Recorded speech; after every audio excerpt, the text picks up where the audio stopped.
تازه خبر پر پاکستانی پوځ تر ټولو سخت برید د مجاهدینو په استشهادي برید کې د پاکستان د ظالم پوځ تر 10 زیات پوځیان وژل سوي تر 50 زیات ټپیان دي او دغه پوځ 3 الوتکې هم له منځه تللي دي دا چې دغه سخت برید چا څنګه او ولې کړی په اړه د پاکستان پوځ څه ویلي او نور کوم تلفات لري بشپړ حال را سره هم د غربانه ویډیو کې کتلی سي سلامونه قدرمنو لیدونکو مشال پریس یوټیوب چینل ته مو هرکلی کوم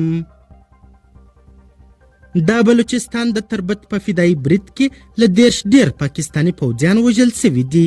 د بلوچستان د ازادۍ پوځ یعنی بلوچ لیبریشن آرمي په یوه اعلامیه کې ویلي دي چې د تیرې شپې په فدایي برید کې چې 4 فدایانو ترسره کړ له 10 څخه ډیر پاکستانی پوځیان وژلي دي د پاکستان په دغه سترې سمندري اډه یعنی PNS صدیق د بیګاني برید په تړاو اعلامیه کاږي دا برید د بلوچ لیبریشن آرمي مجید غونډ ترسره کړ چې په نتیجه کې له 10 څخه ډیر پاکستانی پوځي منصوبین ووژل اعلامیه وایي چې په برید کې 3 الوتکې هم له منځه وړل سوي دي د پاکستان پوځ رسنیو ته په لیږل سوي اعلامیه کې د خپلو منصوبینو تلفات یوازې یو کس یاد کړی و خو د عملیاتو اوږدوالي او له سیمې څخه د ځایي خلکو لخوا خپرو سوو ویډیوګانو ته په پام چې برید د سهار تر شاوخوا 6 بجو پورې روان و درنې چاودنې کېدلې او ډزې سره تبادله کېدلې ناشونې ښکاري چې یوازې یو سرتیری دې وژل سوی وي بلوچ لیبریشن آرمي په خپله اعلامیه کې لیکلي چې دا برید یې د سیپیک پروګرام لاندې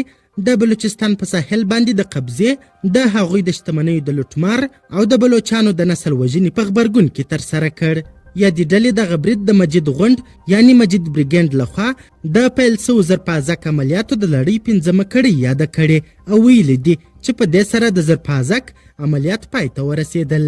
بلوچ لیبریشن آرمي د خپلو فدایي کسانو نومونه ایوب مشهور په دودا خلیفه مشهور په اسلمو وجداد مشهور په نومان او مراد حاصل مشهور په فرهاد یاد کړي او ویلي دي چې هغوی تر خپلې وروستۍ مرمۍ پورې وجنګېدل او په وروستیو مرمیو یې خپل ځانونه وویشتل او د شهادت جام یې په سر واړاوه